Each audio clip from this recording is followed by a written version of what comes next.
Welcome back to another podcast episode for the Career Capital Collective. Today, I am joined by Emily O'Brien. She is the founder and CEO of Comeback Snacks. Emily and I know each other through mutual friends in Canada, and her journey is truly something extraordinary, a true example of what it means to define success on your own terms, which is the premise of and the purpose of this podcast. So I'll let Emily dive in. I'll just give a quick summary. While serving a prison sentence in Canada, she began experimenting with gourmet popcorn in the prison kitchen. And then after her release, she turned that idea into her own company called Comeback Snacks. And with that, Emily, I'm so thrilled to have you on the Career Capital Collective podcast. Welcome. Thank you so much. Yeah, it's so good to see you. So good to see you. Yeah, so I'm Emily O'Brien. I'm currently 37 years old. Oh, I was in prison in 2018, and this kind of all came to it basically started around 2012, 2013. I was living in Toronto, had my own social media company, but I was also kind of in the party scene, and that was just pretty normalized. I'm going to be completely honest. It wasn't condemned or anything like that. So it was just kind of the thing to do. Yeah. My parents went through pretty awful separation. And so I went from kind of fun partying to really medicating, and from celebrating to medicating. And it was not good, obviously. So, I went from just going out all the time to staying in my apartment and not wanting to leave and developing all this anxiety. And I knew that I wasn't on the path that I wanted to be on, but I just couldn't figure out how to get out. And as we all know, when you're a woman and you're starting your own company, you just feel like you have to be strong. You have to get through it. And you don't really sometimes we're stubborn and we don't want to ask for help or even think that we need it. Yeah. Especially living in that world, it was just kind of normalized. Yeah. So I met someone through my work and he was sober. Got to know him for 8 or 9 months. He was actually really nice, really cool. And I wanted to kind of get on that path. But there's some red flags with him, but not as big as the red flag as when he invited me on a trip and it turned into, I owe these people money. We're going to be bringing drugs back over the border. And, I could go on for an hour about how that all started. But anyway, went from a 7-day trip to St. Lucia turned into a 4-year prison sentence. Wow. And that started in 2018. Wow. Wow. Well, thank you so much for sharing that. I really appreciate it. How did going to prison kind of change the way you thought about yourself and what your future could look like? At first, when I heard I was going to prison, I was just like all of everyone else. I thought, everyone in prison was scary and, wanted to beat me up. And I was a person that believed all of those, what I now know are complete misconceptions. Yeah. And because I was like, if this can happen to me, and I'm not, I didn't think I'd ever be in a prison in my life. Yeah. But it made me not so afraid the day that I was going. At first, I was like, oh my God. But then as soon as I kind of started to read about how people end up in prison, I became less afraid. And at first it was something that I was afraid of. And then I kind of planned and prepared. And so when I was going in, I began to see it as an investment. With any criminal offense or any court involvement whatsoever cost money. And so this cost $40,000 when you're 26. You don't really have that lying around. I mean, right. So I had to drain my RFP, and I was like, okay, if I'm going to spend 40 grand on something, it's got to be something good. So I saw it as my rehab because I knew that I need to get away from all that stuff. Yeah. And I saw it as my education because I was like, okay, I'm going to learn something. So I kind of saw it self-taught education. Yeah. And then I also saw it as a sabbatical, a place to learn, going to another country. Right. So that was kind of how I saw it. Wow. I mean, that is an amazing reframe. Did you make friends there? What was the vibe, if you don't mind sharing? Of course. So we go to the federal prison where you're kind of on a bus with a bunch of people you don't know. You're all handcuffed and shackled together. Okay. In a group of strangers in the back of this paddy wagon where you can't see the outside. It's really, really hot. And you don't know where you're going because the windows are all blurred. Yeah. And then you get out. So you're very discombobulated because you've no idea where you're. And then you have to walk one in front of the other. Got it. To the entrance. And then once you get in, your fingerprints are taken, but not just your fingerprints. It's the entire palm of your hand. Yeah, they do the whole strip search thing, and then they assign you to a house. Got it. So for my offense, I'll just, for context, I was never a violent offender, and I didn't have any prior history. So I was automatically placed in medium. Got it. And also because of the crime. So got it. And that medium security in Canada is you live in a house, but it's with 10 other people that have committed all kinds of other crimes. Interesting. Okay, so you're in a house. You're not in a jail cell. Yeah, it's not for that. When I was charged and I was in detention for a bit, I was there then. But Got it. you're still in a house and your room is still your cell. Got it. If you this walk at night and all that stuff. But again, you're living in a house with a ton of people you don't know, with different tempers, different Totally. experiences, different mental health conditions, right? So they must assess kind of every person's behavior because they put me in a house that was relatively calm. I think most of the people in the house like had committed fraud and there were some drugs charges, but Right. there was no one really violent in the house that we were. Got it. So despite the circumstances, it sounds like you were in a house with people that sound like you could interact with day to day. And I read that you started Comeback Snacks in prison.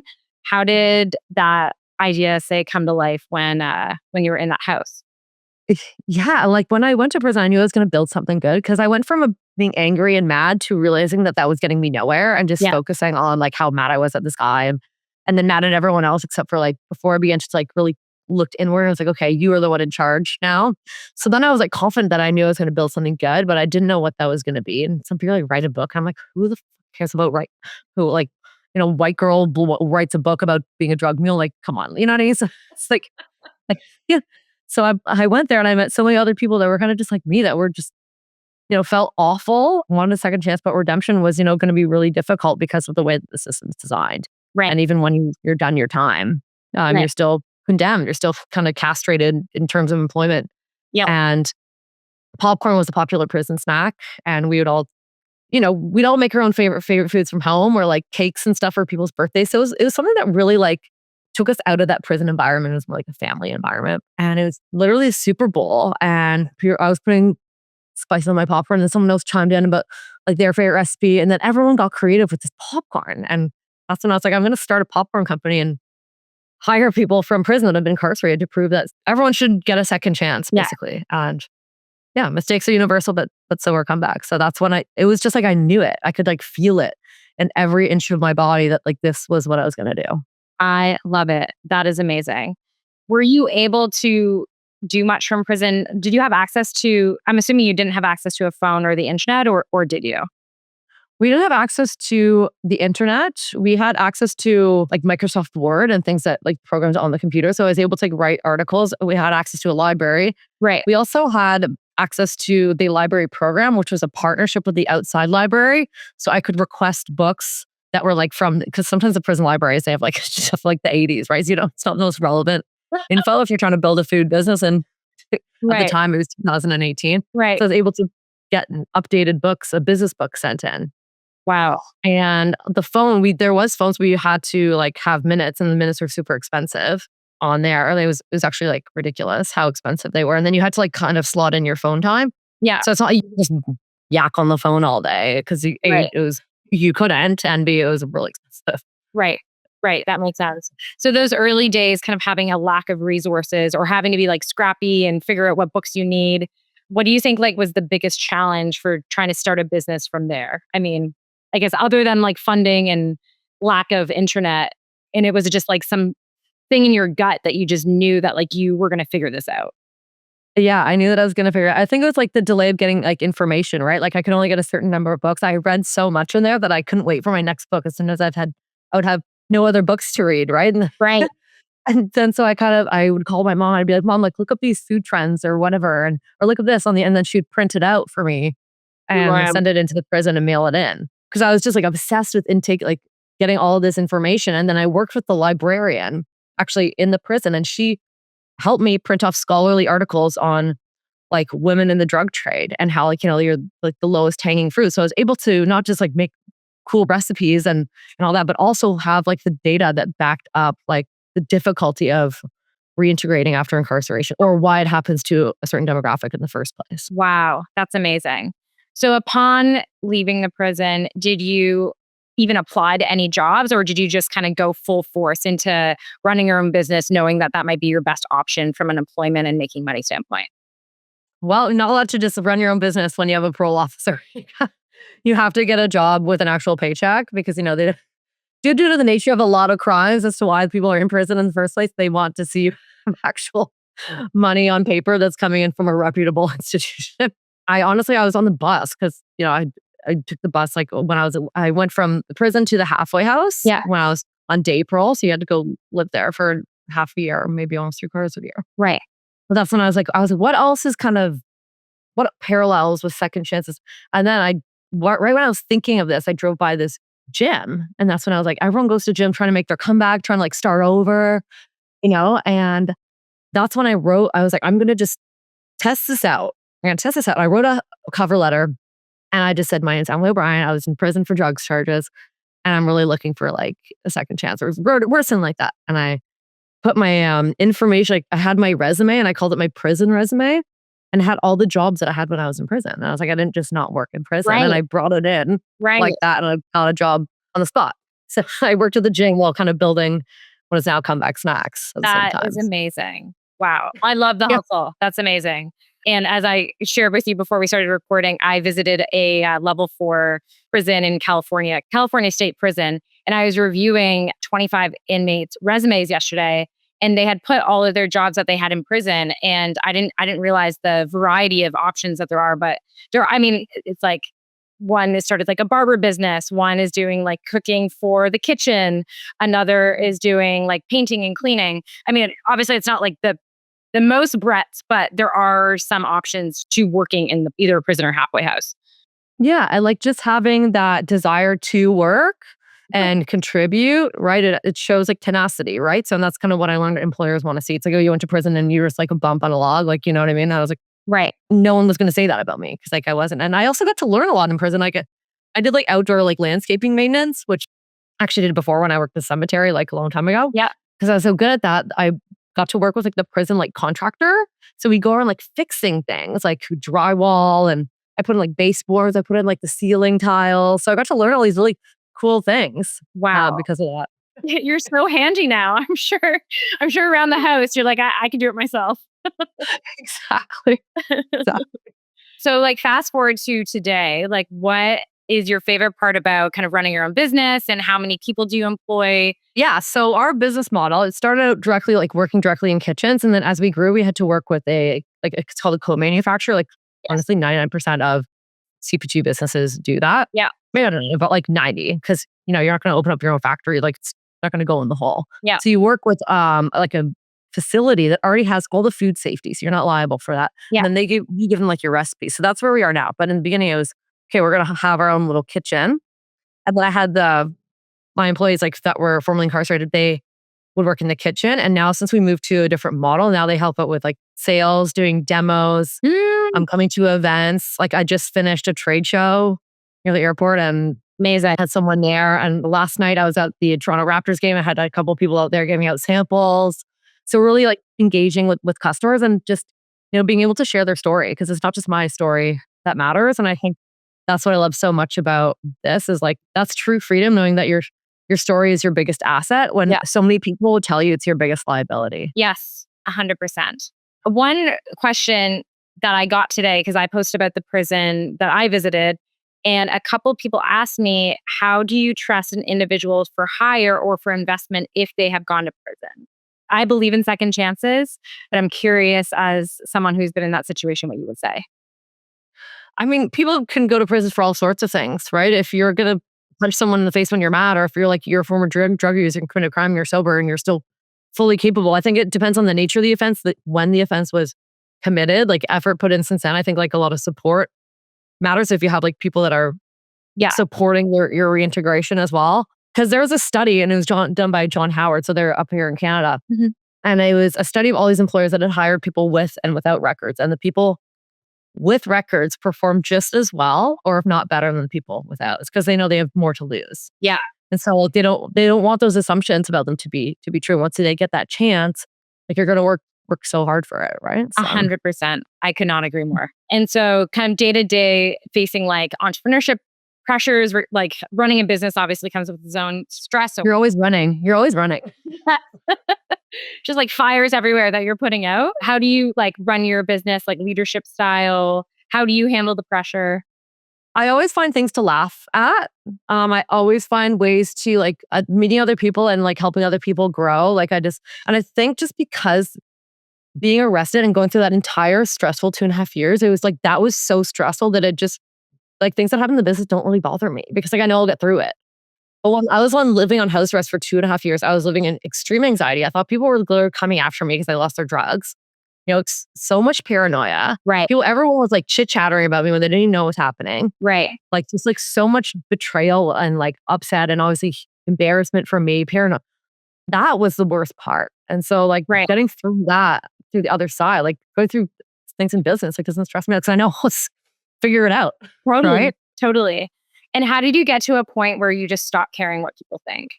Yeah. I mean, I think like, because obviously in the beginning when you launch anything and people say mean shit, of course the first little bits are going to hurt. But like once those like noises drown out, once they start drowning out, like I knew it was going to happen in the beginning. It's like, yeah, sure, girl from prison. What? Just every like textbook example of, why people didn't want me to succeed. I was like, okay, like I'm not going to be like haters or my motivators or say one of those cliche lines, but it's just like, you just put your head down and work. And then like those voices and those chirps like really start to stop because they can't say it because what you're doing is actually true. And you said you were going to do everything. Yes. That you said you're going to do. Yes. And you like followed through and you proved them wrong. Prove yourself right first. Yes. Yes. I totally agree with that. What would you tell someone who feels like, say, their past kind of maybe disqualifies themselves from like a bright future?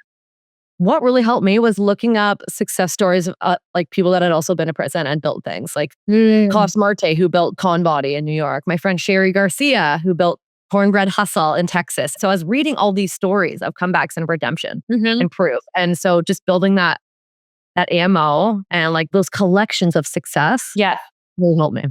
So, Con Body in New York is one of the hardest workouts I have ever done in my entire life. I've never done it because I can't go to the US, but one day. Fair. Well, there's definitely a market for it because you do everything on the spot and it's all these like using your own body weight workouts, but they are so incredibly challenging. Maybe there's another business opportunity to open up on a kid. Yeah.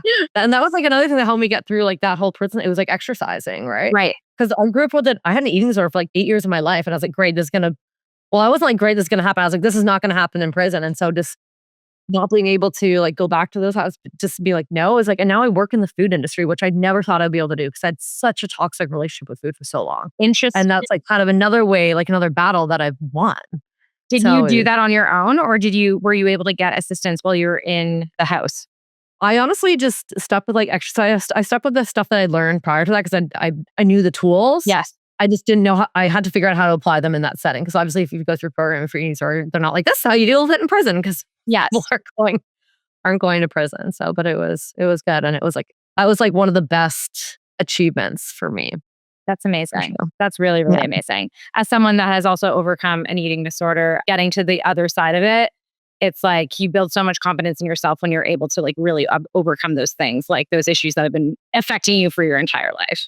Yeah. And like before you couldn't imagine life without it, right? Yes. You're like, this is going to be me for the rest of my life. And then when it's not, you're like, oh my God, that's another form of freedom. Yes, 100%. What do you have on deck for your Comeback Snacks brand? How many stores are you in? Because I read like, is it close to 1,000 in US and Canada? It's about 1,300 now across Canada. That is amazing. That's incredible. And is it DTC, like you can buy online and then it's also in retail? Yeah, retail. And then we do like concessions as well. Like we're where the Raptors, Leafs play, Toronto Blue Jays. Amazing. Because, there's comebacks in sports, there's comebacks in music, like arenas, theaters. We're in like a lot of hotels, museums. Wow. So different channels. Yeah. Amazing. Well, amazing. Yeah. And for someone that's kind of listening, that's wanting to make a comeback in their own life, whether it's relationship, career, identity, what advice would you give them? For me, it was all about owning my shit. Like own the shit. Stop blaming everyone else, even though there are things that you can't control. Mm-hmm. There are things that you can control. But I was just like, okay, I'm just gonna own this and be like, own all of it. Own the good and the bad. And then you can do it. I love that. Yeah, just keep like reading and connecting with other people that have done it. Right. It can go both ways. It's like, okay, if you want to go out and party, it's easy to go out find people at a party. If you want to configure your comeback, you're like, most people make comebacks in life. So it's all about just recalibrating those pathways to where you want to be. Right. Because you are who you surround yourself with. Those 5 people are like make such an impact. Yeah, absolutely. And for your business, do you have any advisors that you work with or like who do you look to for advice when you're like looking to scale or grow or co-manufacturing issues or who's on like your docket for calling when something comes arise? Docket, yeah, I would say, well, number one, my mom.